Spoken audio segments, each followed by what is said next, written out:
Polda Bali musnahkan ribuan liter miras. Ribuan liter miras yang terdiri dari minuman lokal dan impor ini merupakan hasil sitaan selama Operasi Cipta Kondisi Agung 2018 yang berlangsung selama 21 hari. Secara simbolis.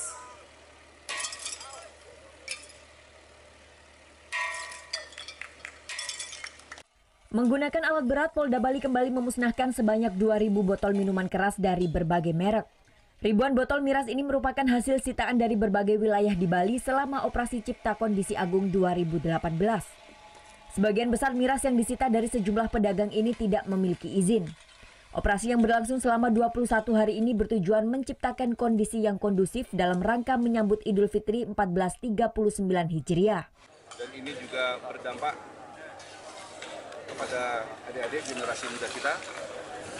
Sudah banyak contoh, sehingga minum-minuman keras, tempat-tempat yang tidak mempunyai izin, selalu dengan rutin dalam bentuk operasi pekat dan operasi rutin yang ditingkatkan sudah dilakukan. Selain memusnahkan ribuan botol miras, Polda Bali juga memusnahkan 4.000 liter minuman keras jenis arak. Pemusnahan berlangsung Rabu pagi di kantor Gubernur Bali.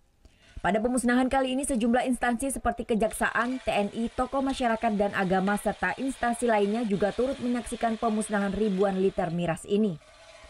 Surya Sanjaya melaporkan untuk NET.